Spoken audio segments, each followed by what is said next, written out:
sama-sama tayong magiging karakli.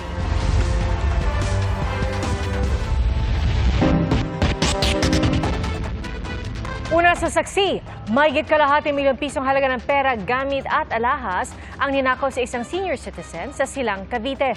Suspect ang kapatid ng kanyang dating katiwala. Saksi, si Nico Wahe, exclusive. Iniinda pa ng 69 na taong gulang na si Nora. Hindi niya tunay na pangalan ang mga pasa sa kamay, braso at tagiliran.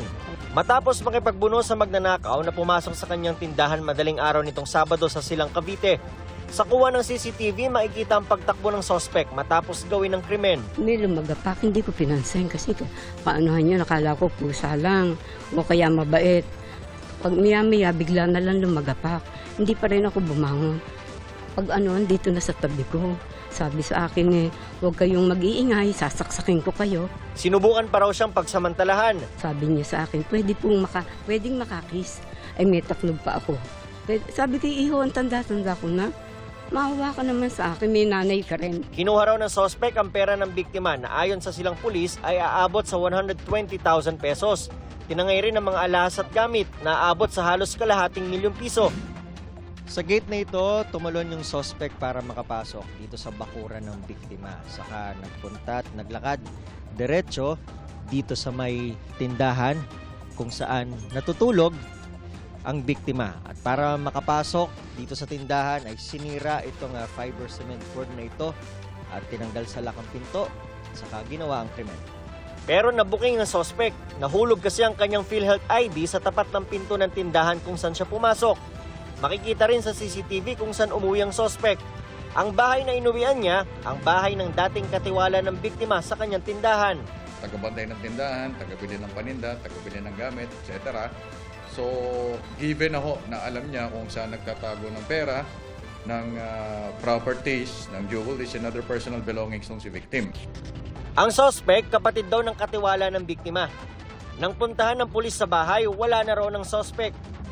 Pero nandoon ang dating katiwala ng biktima na siyang inaresto ng mga pulis. We were able to establish na talagang matagal ng pinagtanuhan itong mga magkapatid na pagnakawan si Lola. Ayon sa naarestong dating katiwala, wala siyang kinalaman sa ginawa ng kapatid. Hindi raw siya kasabwat sa pagnanakaw. Aminado itong kakaibang kinikilos ng kapatid noong madaling araw ng Sabado na ayon sa kanya ay dati na rin may kaso ng karnaping. Nung dumating po siya sa bahay, halos gumagapang po siya dahil syempre nag-ano siya parang may tinataguan. At nang aming tanungin anong suot ng kanyang kapatid, naka-jacket po siyang itim, tapos naka-short, pantalon, naka-wood lang po siya. Naka-wood. Kundi pula or itim. Sakto sa suot ng lalaking nakita sa CCTV. Panawagan niya sa kapatid, Tol, sumuko ka na lang. Huwag mo kaming idami-dami. Dahil pamiyan. Oo eh. Maawa ka naman sa amin. Hindi ko naman ito ginusto eh. Sumuko ka na lang para makalabas ako rito. Para sa GMA Integrated News, ako si Nico Wahe, ang inyong saksi. Sasampahan po ng reklamo bukas ang First District Engineer ng Batangas dahil sa tangkang panunuhol umano kay Congressman Leandro Leviste. Mahigit 3 milyong piso ang na-recover sa suspect na gusto umanong ipahinto ang investigasyon sa mga proyekto ng DPWH sa lalawigan. Saksi, si Ian Cruz.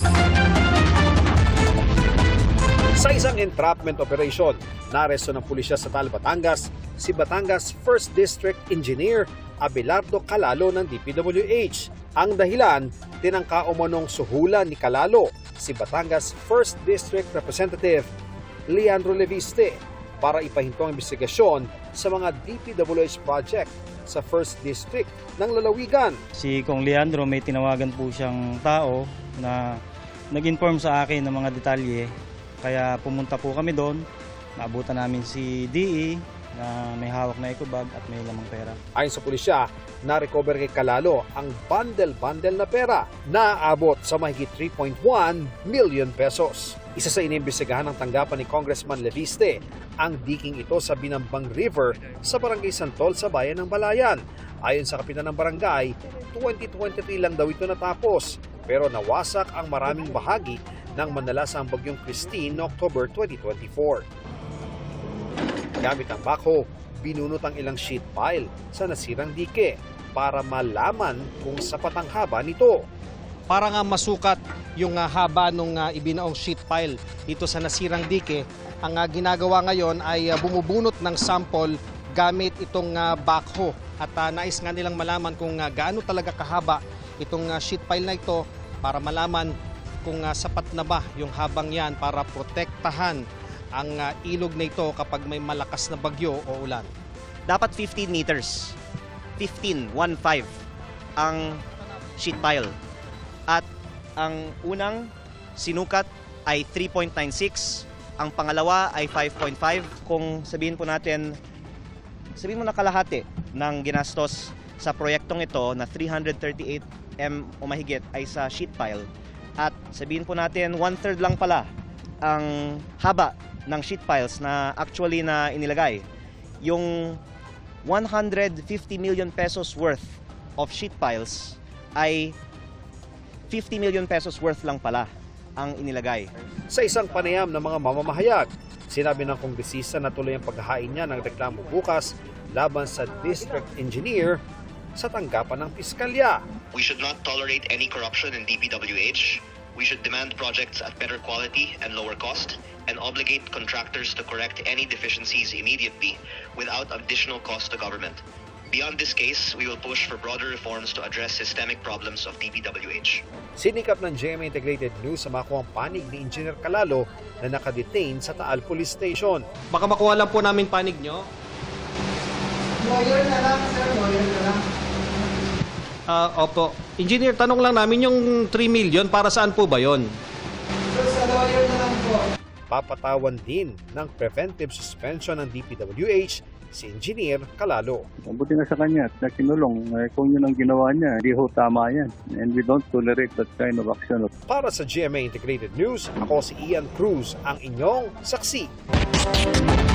Nalubog sa baha ang mga bahay, kalsada, maging mga taniman ng strawberry dahil sa flash flood sa Benguet. Tubig na may kasamang putik naman ang rumagasa sa Albay. Saksi, si CJ Turida ng GMA Regional TV. Bumubulwak pa ang rumaragasang tubig sa bahaging ito ng Ginubatan, Albay, kasunod ng malakas na ulan kanina. Kasamang bumalot sa kalsada ang makapal na putik at debris mula sa Bulkang Mayon. Ayon sa MDRRMO, walang naiulat na nasaktan sa nangyaring mud flow pero stranded ang ilang residente. May mga pinalikas na. Sa Mountain Province, nagmuna ng aktwal na pagguho ng malalaking tipak ng bato mula sa bundok kaninang tanghali. Hindi muna madaanan ang bahagi ng Barlig na Tonin Road. Grabing baha naman to. Malakas din ang ragasan ng tubig pababa ng kalsada sa Barangay Pico, La Trinidad, Benguet. Bandang alas 5 ng hapon kahapon. Sa kuha ng CCTV sa tapat ng tindahang ito, kita ang pagmamadali ng mga tauhan ng tindahan na maglagay ng mga sandbag bilang panangga sa ragasan ng tubig. Nalubog sa baha ang ilang kalsada at mga bahay. Hindi rin nakaligtas ang mga strawberry farm at taniman ng lettuce at repolyo nang umapaw ang katabing ilog. Bagong tanim pa naman ang mga prutas at gulay na aanihin sana sa Disyembre. Inihahanda na raw ng lokal na pamahalaan ang malaking proyekto para maiwasan na ang baha sa kanilang lugar. Baha rin sa iba't ibang bahagi ng Mangaldan, Pangasinan. Umapaw na ang tubig sa mga kanal sa low-lying barangays. Sa lakas ng ulan at hangin, naputol ang sanga ng ilang puno. Doon sa volume ng tubig na bumagsak sa atin, yung mga dating may tubig na, so nadagdagan ulit. Mga reported po tayo na nagpapatulong sa mga barangay na nabagsakan nga ng mga puno dahil nga sa lakas ng hangin. Sa barangay Tumaga, Zamboanga City, naiyak ang isang ginang nang pasukin ng abot bewang na tubig ang kanilang bahay kaninang umaga. Sa bilis ng pagbaha, wala raw silang naisalbang gamit. Nalubog din ang mga sasakyan sa labas. Ayon sa Zamboanga City Disaster Risk Reduction and Management Office, bumigay ang isang pader ng subdivision kaya rumagasa ang tubig mula sa ilog at inabot pati isa pang subdivision. May mga inilikas. Apektado ang mahigit 300 pamilya ayon sa City Social Welfare and Development Office. There was a section of the wall that divided yung subdivision na bridge ng tubig, malakas na tubig. So, pumasok sa subdivision. And we're also going to see what can remedy be done immediately in the area. Wala pang pahayag ang pamunuan ng subdivision. Sa Cagayan de Oro City, dali-daling tinawid ng mga residente ang tulay na nagdurugtong sa dalawang barangay habang rumaragasa ang ilog noong Biyernes. Maya-maya pa umapaw na ang tubig sa tulay na pansamantalang itinayo habang ginagawa pa ang flood control project sa lugar. Ayaw na! Ayon sa CDRRMO, umapaw ang Bigaan River dahil sa pag-ulan sa bulubunduking bahagi ng Libon na Bukidnon na katabi lang ng Cagayan de Oro City. Sa Governor Generoso Davao Oriental, may mga inilikas dahil sa abot pewang na baha. Noong Sabado naman, umapaw ang tubig sa isang spillway sa Lebac Sultan Kudarat. Sa Buluan, Maguindanao del Sur, hindi pa man humuhupa ang bahang nagsimula noong August 20. Muling tumaas ang tubig nitong weekend.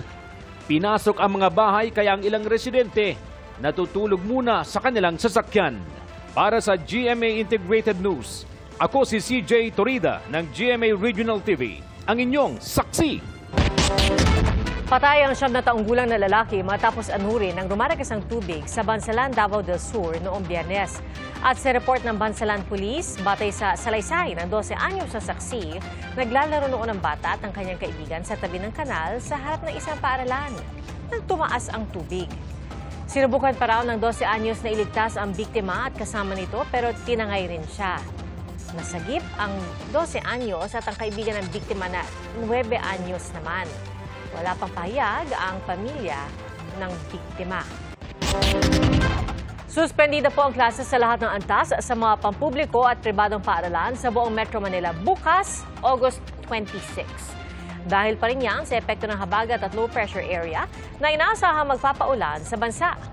Wala rin pasok sa mga lalawigan ng Aurora, Bulacan, Nueva Ecija, Pampanga, Quezon, Rizal, Laguna, Batangas, Cavite, gayon din sa Camarines Norte, Camarines Sur, Albay, Sorsogon, Catanduanes, Masbate, Northern at Eastern Samar, Leyte at Southern Leyte. Suspendido rin ang trabaho sa lahat ng tanggapan ng gobyerno, maliban na lang kung ang mga tanggapan ay kailangan sa basic and health services at pagtugon sa kalamidad. Walang lusot ang sangkot sa anomalya sa mga proyekto ng gobyerno. Git po yan ni Pangulong Bongbong Marcos sa kanyang talumpati ngayong National Heroes Day. At ang DPWH naman, hindi lang daw mga district engineer ang ipasususpendi o kakasuhan sakaling may matibay na ebidensya ng anomalya sa mga flood control project. Saksi, si Ivan Mayrina. Ang iilan na pinipili ang sariling interes kaysa kapakanan ng bayan ang pinatamaan ni Pangulong Bongbong Marcos sa talumpati niya ngayong National Heroes Day. Hindi lang pagpapalakas ng ating depensa ang kailangan nating tutukan upang maalagaan ating kalayaan. Kailangan din natin labanan ang banta ng katiwalian at pang-aabuso sa kapangyarihan ng ating lipunan. Panahon na raw para gabayan ng kabataan para maging mas mapanuri at pangako ng Pangulo, mananagot ang sangkot sa anomalya at katiwalian. Ilalabas natin ang buo at pawang katotohanan at titiyakin natin hindi na mauulit ang kawalan ng respeto at malasakit sa taong bayan. Nitong mga nakaraang linggo, inspeksyon ng Pangulong Anyi palpak na flood control project sa Bulacan at rock netting at rock shed sa Cannon Road sa Benguet. Isa sa pinunan ng Pangulo, hindi umano tinrabaho ng DPWH ang slope protection at protection wall sa pundasyon ng rock shed. Wala silang tinayo, wala silang linagay na wall, wala silang linagay na riprap, wala silang linagay na slope protection. Kaya ang balor ng kanilang trabaho is zero, complete zero. This is 260 million project. Useless. Parang tinapon mo yung pera sa ilog. Useless. How can you tell me that it's not economic sabotage? Kanina pinuntahan din ni DPWH Secretary Manuel Bonoan ang proyektong sinita ng Pangulo sa Benguet. Ayon sa DPWH, isusumiti nila agad sa Pangulo ang resulta ng investigasyon. Kaugnay naman sa flood control project sa Bulacan, nauna nang nilagay sa floating status na dating Bulacan 1st District Engineer Henry Alcantara, OIC District Engineer Bryce Erickson Hernandez at 8 pang miyembro ng 1st District Engineering Office ng lalawigan. Hinihintay pa raw ni Bonoan ang paliwanag ng mga sangkot pero nakaumang na raw ang posibilidad ng preventive suspension laban sa kanila. Because of the yung perceived anomalous implementation of projects, yung sinasabi nating ghost project, yan ang pinakagarapal na siguro gagawin mo yan. We're validating it and I think in a few days, siguro baka dapat hindi lang floating status yan. I have to nag-issue na po ako ng show cause order sa kanila lahat, yung mga involved dyan. And in a few days, pagka hindi satisfactory yung ano nila, then I'll have to issue again yung preventive suspension po nila. Without prejudice, of course, filing additional cases po for quarantine. Tinatayang nasa 400 proyekto mula 2022 hanggang 2025 ang bineberipika ng DPWH, kabilang ilang proyekto mula sa nakaraang administrasyon. Nasunod ng pag-aresto kay Batangas 1st District Engineer Abelardo Calalo, babala ni Bunoan sa iba pang district engineer. This is already a warning to everybody. Kailangan po lahat ng pagpapatupad ng mga project as the President is calling, dadawain ng gusto ng mga proyekto at dapat iwasan yung mga corruption. Hindi lang daw hanggang district engineer ay pasususpindi o kakasuhan. Sakaling may matibay na ebidensya, wala raw sasantuhin kahit mataas na opisyal ng local o national government. Para sa GMA Integrated News, ako si Ivan Mayrina, ang inyong saksi. Sugatan na isang bata matapos malaglag sa umaanda na sasakyan sa Roas Boulevard sa Pasay City. Ang nahulikam na insidente sa pagsaksi ni Darlene Kai. Viral ang video na ito nakuha sa Roas Boulevard sa Pasay. Biglang bumukas ang pinto ng isang sasakyan at nalaglag ang isang bata. Nakailang metro pang andar ang sasakyan bago ito tumigil at may mga lumabas para puntahan ang bata. Bumukas yung pintuan. Nalaglag siya. Bumukas yung pintuan. Buti nakita siya, kuya. Ayon sa mga nakakitang motorista, dumurugo ang braso ng bata. Sinisikap ng GMA Integrated News sa makuha ang panig ng kanyang pamilya. Ayon sa safety expert na si Louie Domingo, lubhang delikado ang nangyari, hindi lang para sa bata, kung hindi para sa ibang sasakyan. Talagang napakaraming factor. Yung tumigil ka lang doon na walang early warning, medyo delikado na rin. Isa ring katanungan ay kung may child restraint system o car seat at booster seat ba ang sasakyan. Sa ilalim ng batas, mandatory ito para sa mga sanggol at batang edad 12 pababa na walang 150 centimeters ang taas. Naiwasan din sana ang insidente kung gumagana ang child lock ng pintuan ng sasakyan. So, kung may double lock yun, secure mabuti yung lock. If ever sa ganong edad, pwede na rin turuan na huwag hawakan to, may lock yan dito, di ba, na ino-orient sila kung paano yung safety nung sasakyan na huwag gagawin. Para sa GMA Integrated News, ako si Darlene Kai, ang inyong saksi. Nahuli na ang kasabwat umano sa pagtakas ng suspect na namaril at nakapatay sa isang pulis sa Pasay. Saksi, si June Veneracion. Parang pelikula ang nahulikam na barilan sa Pasay City nitong Sabado ng gabi. Ang nakasando ay si Police Staff Sergeant Jomar Caligiran habang kabarilan ng isang hinihinalang hold-upper. Napuruhan kaya binawian ng buhay ang pulis. Tumakas naman ang suspect sakay ang motorsiklong dala ng kasama. Nakikitang motibo ang tangkang pagdanakaw sa kwintas ng biktima na hindi nila akalang pulis pala. Ayun yung bumaril sa rin mo. Hindi mo ba sa motor? Sa follow-up operation sa Cavite, nahuli ang rider ng motorsiklong sinakyan ng suspect batay sa positibong pagkilala ng isang testigo. Ito naman si patakas na rin kasama ang pamilya. Mabilis lang yung tropa na hold. Pero nakatakas ang shooter. Ito yung yung suspect natin sa shooter. Ito yung nakita natin na bumaril. Ayon sa Pasay City Police, matagal nang magkatandem sa iba't ibang krimen ang dalawa na naharap na noon sa mga kasong carnapping at grave threat. Yung modus nila pare-parehas. Pag hindi nila makuha, babarilin ka. Tiwala ang PNP na mahuhuli nila ang suspect na nakapatay sa pulis na naka-assign sa Manila Police District. Armed and dangerous talaga ito. So, ang instruction ko naman sa mga tao natin na talagang mag-ingat. Para sa GMA Integrated News, June Veneracion ang inyong saksi.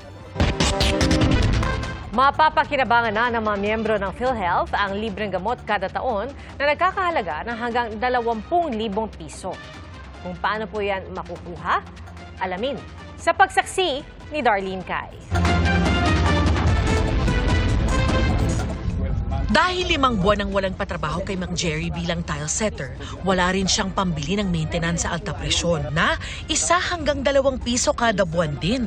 Ngayon, ang prices ng commodities natin, pataas ng pataas ang pagkain.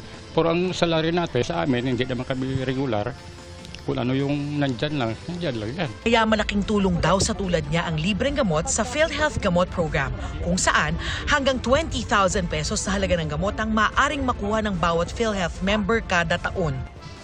Malaki talaga yan, ma'am, na malaki talaga yan ang tulong sa amin, lalo na sa financial. Malaking bagay, miski sa gamot nga lang, malaking bagay na hindi na kami bibili. Ang 52 taong gulang na si Jose Manuel natutuwa rin na malilibre na ang kanyang maintenance para sa hypertension. It's very nice. Napakalaking bagay yun kasi ang maintenance 1,000 hanggang 2,000 per month eh. Epektibo noong August 21, ang PhilHealth Gamot o Guaranteed and Accessible Medications for Outpatient Treatment ay isang drug benefit package para sa lahat ng PhilHealth member. Saklaw nito ang 75 klase ng gamot na nirereseta para sa hika, ubo, diabetes, mataas na kolesterol, alta presyon, sakit sa puso, nervous system disorders at iba pa. Kasama rin ang antibiotics. Paano ba mag-avail? Gamit ang eGov.ph app sa inyong computer o mobile device, magrehistro muna sa PhilHealth member portal sa napiling Yakap Clinic. Makikita ang kumpletong listahan ng Yakap Clinic sa website at official social media pages ng PhilHealth. Pero kung hirap na gumamit ng mobile device o may problema sa connection, pwede ring pumunta sa anumang PhilHealth office. Sa Yakap Clinic, may mga form na kailangang i-fill out. Kailangan ding magpatingin sa doktor at kumuha ng reseta. Kung may lumang reseta, pwede ring ipakita sa doktor. Pagkatapos nito, pwede nang pumunta sa kahit saang accredited gamot provider o butika para ipakita ang ibibigay na code para makakuha ng mga gamot. Long weekend po ngayon, Sabado, pero susubukan natin kung totoo ba itong yakap na to, tsaka yung gamot. Ako po mismo, kahit sa DOH tayo, hindi rin ako makapaniwala, pero sige, tingnan natin ngayon kung talagang meron. Sinubukan mismo ni Assistant Health Secretary at DOH spokesperson Albert Domingo ang pagkuha ng libreng gamot. Inabot siya ng 1 oras mula pagpila hanggang sa pagkuha ng reseta sa isang Yakap Clinic sa Alabang. Meron lang issues ng konti daw dun sa gamot app na sinasabi, pero nabigyan pa rin po ako ng reseta. Okay po yung pagbigay ng PhilHealth gamot. Aminado si Domingo na pwede pang pagandahin at pabilisin ang sistema. Nung ako yung nagsusulat sa loob-loob ko, pwede nating paikliin to. Pero ang mahalaga dito ay may simula na. Sa Metro Manila palang ipinatutupad ang programa, pero dati nang sinabi ng PhilHealth na palalawakin pa raw nila ang programang ito sa ibang bahagi ng bansa. Para sa GMA Integrated News, ako si Darlene Kai, ang inyong saksi. Sumadsad sa gitna ng paglalayag ang isang barko na may sakay na halos 300 pasahero at crew na biyaheng Cebu City. At sa Abra, sugatan ng 18 anyos na estudyanteng nadamay sa pamamaril sa labas ng isang universidad. Ating saksihan. Ambulansya at mga tauhan ng Philippine Coast Guard ang sumalubong sa mahigit 200 pasahero at 55 crew ng MV Filipinas Surigao del Norte nang dumaong ito sa Pier 1 sa Cebu City. Agad silang sinuri matapos masaktan habang naglalayag. Papasok pala ako sa banyo, may parang pumutok na, tapos yung parang sumadsad yung barko. So pag ganyan ako, tapos parang na-totally blackout ako. Opo. Hindi ko na alam kung saan to, baka sa hamba ng door. Pag saka na ko, ningon ko nga doon, unsay nahitabo ka akong dungga, nagtingog sa ilawom. Ayon sa PCG, 2 oras nang naglalayag ang barko mula Masbate nang biglang sumadsad. Inabisuhan daw silang bumalik, pero nagpatuloy pa rin ang kapitan sa pagbiyahe. Sinundan sila ng PCG para masigurong ligtas sa mga pasahero. Ayon sa pamunuan ng barko, iniwasan nila ang mga mangingisdang nasa kanilang dadaanan, kaya nagkaaberya ang biyahe. Ligtas din daw kung magpapatuloy. We have the perfect history of track record sa mga company nga never jud mo undertake og mga risgo nga venture jud. Makikipagtulungan daw sila sa investigasyon. Hindi muna pinahintulutan ng PCG na mag-operate ang sumadsad na barko. Hinihintay rin nila ang marine protest o sinumpaang salaysay ng kapitan ng barko hinggil sa insidente. Mag-iimbestiga rin daw ang Maritime Industry Authority o Marina 7. Sa Lagangilang Abra, sugatan ang 18 anyos na estudyante matapos madamay sa pamamaril sa labas ng isang universidad noong Biyernes. Ayon sa pulisya, 2 estudyante na edad 24 at 17 ang itinuturong responsable sa insidente. Nagkasalubong ulit ang mga suspect na allegedly lasing at ang nakaalita niya sa labas ng compound ng school. Doon na pinaputukan ng 3 beses ng suspect sakay ng motorsiklo yung kaalitan niya before. Pero ang natamaan dun sa pangatlong putok niya ay itong biktima natin. Agad tumakas ang 2 suspect sakay ng motorsiklo, pero ang isa isinuko raw ng kaanak at na-turn over na ng pulisya sa MSWD. Nakatakdang operahan ng biktima. Patuloy ang investigasyon. Sinisikap ang makuha na ng pahayag ang kaanak ng biktima at iba pang sangkot. Nasabat naman sa airport sa General Santos City ang halos 2,000 gagamba o wild spider na nakasilid sa mga maliliit na plastic. Nakatanggap ang mga otoridad ng sumbong na may nais mag-ship ng mga gagamba patungong Iloilo. Hinahanap na ang mga nagpa-ship sa mga ito. Ayon sa pulisya, ipinagbabawal ang pag-transport ng nasabing wildlife na walang pahintulot at may kaakibat na parusa sa ilalim ng Wildlife Resources Conservation and Protection Act. Nasa kustodiya na ng DNR Centro ang mga gagamba. Para sa GMA Integrated News, ako si Rafi Tima, ang inyong saksi. Mahaharap sa patong-patong na reklamo ang ilang Chinese national na nagsabuatan umano sa Peking carnapping para makakuha ng benepisyo sa insurance. Saksi, si Emil Sumangil. Nakunan ng CCTV ng karnapi ng SUV na ito sa Valenzuela noong 1 linggo. Ang may-ari na isang Chinese tumawag sa 911 para i-report ang insidente. Ang aligasyon ng biktima ay pumarada lang sila doon sa tapat ng JB Subdivision. Pagbalik nila, wala na yung kanilang sasakyan. Agad na nakakuha ng lead ang pulisya. At sa talyer na ito sa Caloocan, na-recover ng Valenzuela Police ang SUV. Sa investigasyon, lumabas na ang lalaking nakunan ng CCTV na tumangay ng SUV ay ang may-ari ng talyer kung saan na-recover ang sasakyan. Isa rin siyang Chinese. Nakita po na may bumaba, lumapit sa sinasabing nakarnap na sasakyan. Nung paglapit niya, umilaw. Kita po sa CCTV footages na umilaw yung sasakyan. In our theory, mayroon siyang remote kasi napagana niya yung ilaw eh. Sabihin, lock or unlock, iilaw siya. Sa talyer, na-recover ng pulisya ang ilang pang piraso ng mga plate number, kabilang na ang plaka na para sa isang kaparehong model at kulay na SUV na nasangkot naman sa aksidente sa Bulacan noong 1 taon. Ang SUV na ito natuntun din ng pulisya sa Valenzuela. Total wrecked na. Kalaunan, umamin umano ang Chinese na may-ari ng talyer na gawa-gawa lang ang carnapping incident na ito. Kakontsaba raw niya ang kapwa niya Chinese na may-ari ng SUV na tumawag sa 911. Kapwa inaresto ng pulisya ang mga suspect na ayon sa pulisya isangkot sa modus na pinapalabas na nakarnap ang sasakyan para makapag-claim sa insurance. Nag-file po kami ng perjury for doon sa kanyang pagsisinungaling na allegedly diniklara niya na karnap pero in fact hindi naman pala totoo. Nag-file din po kami ng violation for Republic Act 4136, yung illegal transfer of plate. And idinagdag na rin po namin dito yung insurance fraud. Mayroong mga ganitong nangyayari na dinideklarang nakarnap ang sasakyan para makakuha ng insurance. Kakasuhan din sila sa paggamit ng 911 sa kanilang kalokohan. Ito palang paggamit nila ng 911 hindi pala tama yung bembentong kaso na hindi naman pala totoo. Kaya ito po isang magsisilbing leksyon sa ating mga gagawa ng kalukuhan. Gagamitin pa ang 911. Patuloy namin sinusubukang makunan ng panig ang mga suspect. Para sa GMA Integrated News, Emil Sumangil, ang inyong saksi. Para sa mga naghahanap ng trabaho bilang hotel worker, may good news ang bansang Croatia. Ikinakasa ang government-to-government na programa na wala raw placement fee. Saksi, si JP Soriano. Cashier sa isang hardware chain sa Pilipinas si Jessa at masaya naman daw sa kanyang trabaho. Pero dahil lumalaki na ang kanyang mga anak, panahon na raw para maghanap ng trabahong may mas malaking sahod. So gusto ko sana maka-experience ng international. So kahit yung yung mga sa hotel, mga housekeeper po. Ang target na trabaho ni Jessa, swak sa oportunidad na binubuo ngayon ng Department of Migrant Workers at ng bansang Croatia. Mangangailangan kasi ang Croatia ng libu-libong hotel workers gaya ng housekeepers, front desk at office staff. At ang target, government to government o G2G. Wala itong placement fee at direkta sa DMW ang application at hindi daraan sa anumang agency. Pero dahil binubuo pa lang, paalala ng DMW. Abangan lang po yung kaukulang announcement pagpapatol sa illegal recruiter. Ang Public Employment Service Office o PESO ng Maynila, kaisa ang TESDA, DOLE at DMW. Pinangunahan ang Mega Jobs Fair na itinaon ngayong National Heroes Day. Kabilang sa mga kumpanya at employers na lumahok ay nakabase sa Japan, Norway, Lithuania, Saudi Arabia at Ireland.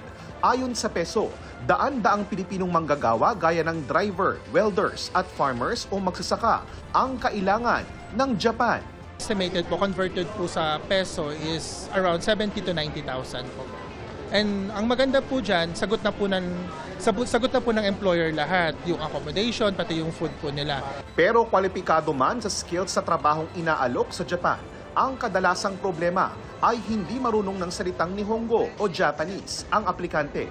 Dito papasok ang Language Skills Institute ng TESDA na siyang tutulong para magbigay ng language training skills.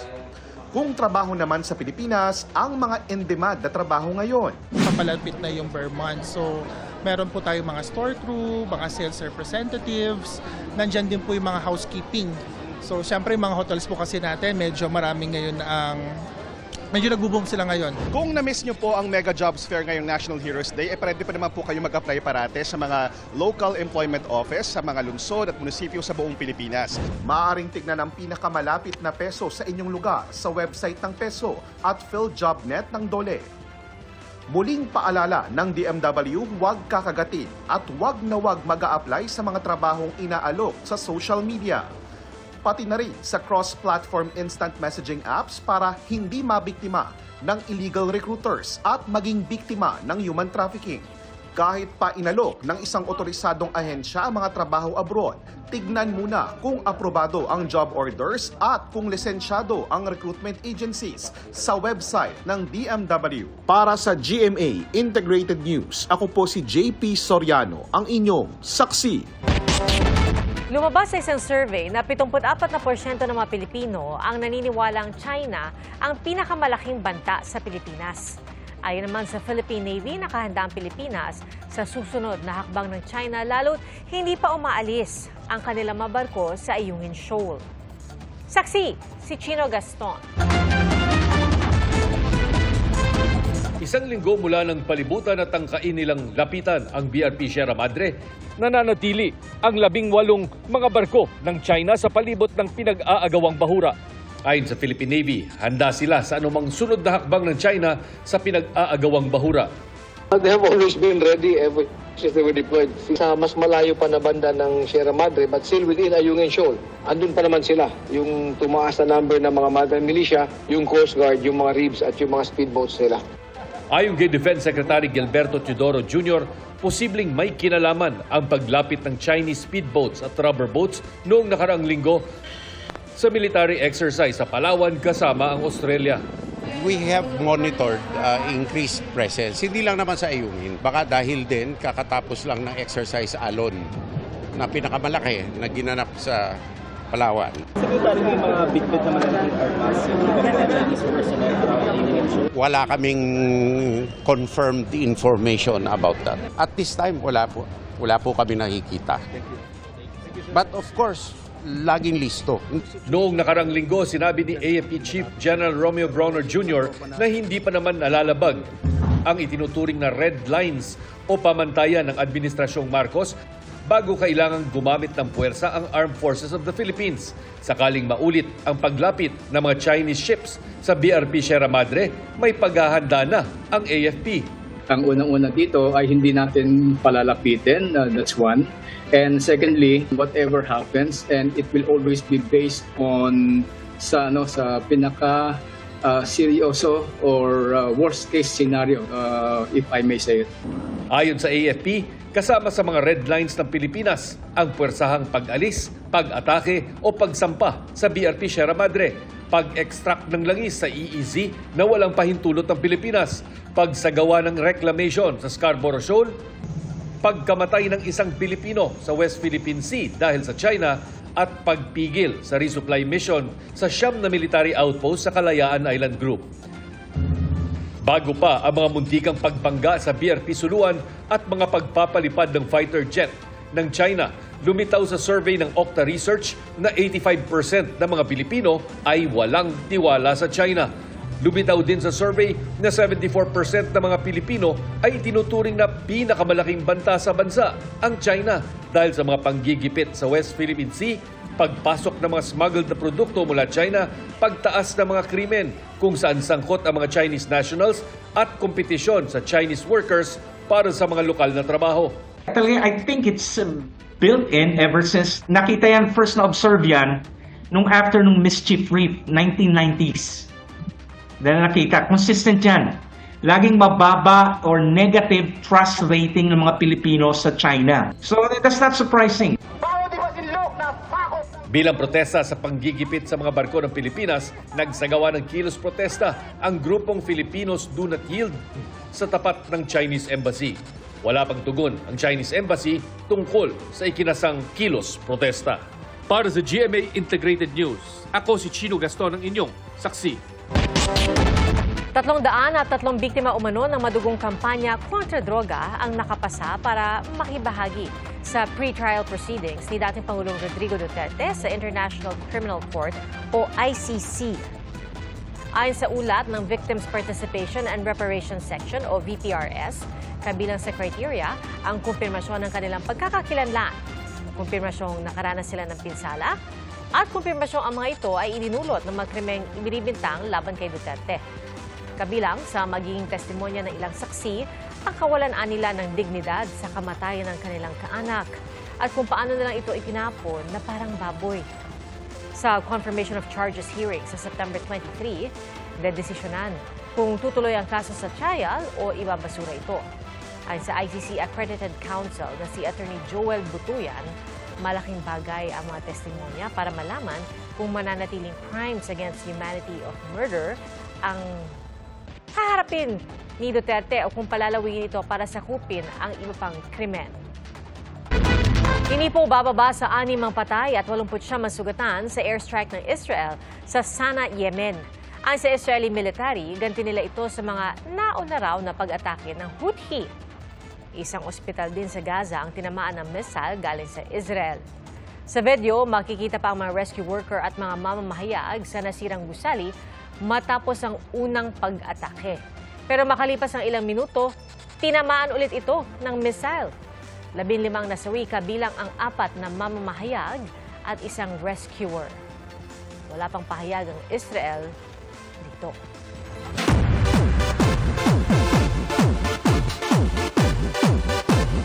Pinarangalan ng iba't ibang programa at personalidad ng Kapuso Network sa 37th PMPC Star Awards. Kabilang na po ang Best TV Station para sa GMA Network. Narito ang showbiz saksi ni Aubrey Carampel. 24 oras, GMA 7. Back-to-back win para sa 24 oras nang muli itong hirangin bilang Best News Program sa 37th PMPC Star Awards for Television. Ang GMA Network itinanghal na Best TV Station, sabay sa iba't ibang parangal na iginawad sa mga Kapuso programs at personalities. Gaya ng unang hirit na Best Morning Show at Best Morning Show hosts para sa UH Barkada.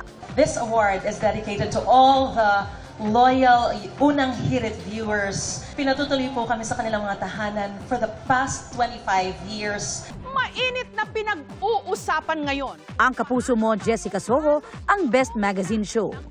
Best Public Service Program ang Wish Ko Lang. Best Lifestyle Travel Show ang pinasarap sa GTV at ang host nito na si Cara David ang Best Lifestyle Travel Show host.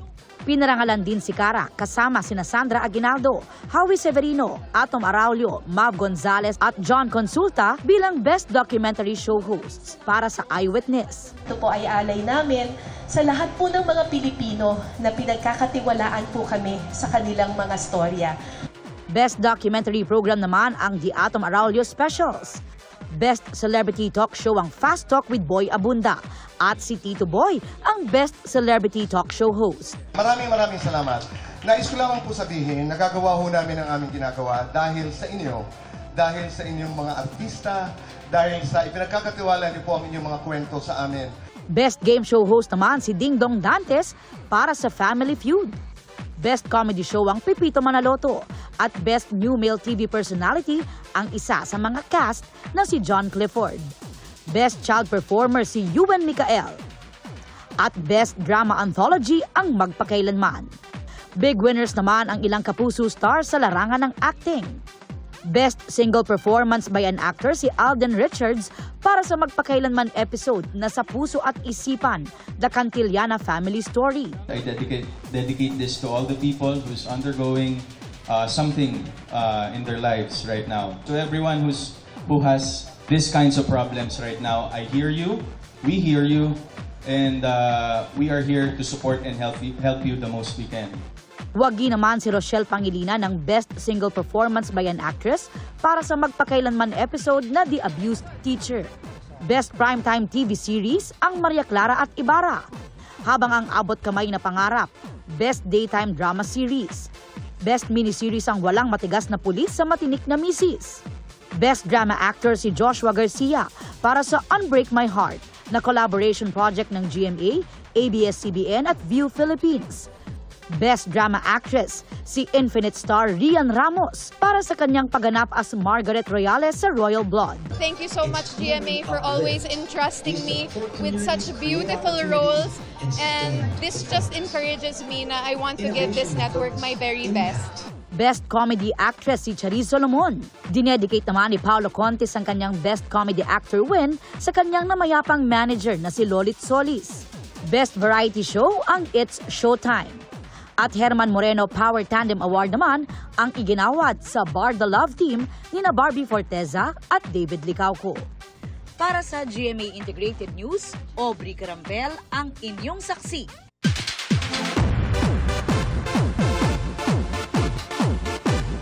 Sizzling hot ang transformation ni Sangre Pirena Glyza de Castro matapos tuloy mabawi ang brilyante ng apoy. Sa episode kanina ng Encantadia Chronicles Sangre, iniligtas ni Pirena si Terra na ginagampanan ni Bianca Umali mula kay Olgana. At matapos ang naglalagablab na fight scene, doon na nautusan ni Pirena ang brilyante na bumalik sa tunay nitong Panginoon. Si Terra naman nahaharap sa matinding pagsubok matapos sisihin sa pagkamatay ng mga tao. At speaking of Terra, si Bianca Umali nagtungo sa Bali, Indonesia para sa isang wellness trip. Ibinahagi niya sa social media ang ilan sa ginawang aktibidad doon.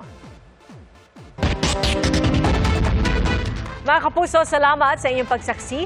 Ako po si PR Kanghel para sa mas malaking misyon at sa mas malawak na paglilingkod sa bayan. Mula sa GMA Integrated News, ang News Authority ng Filipino. Hanggang bukas, sama-sama po tayong magiging saksi!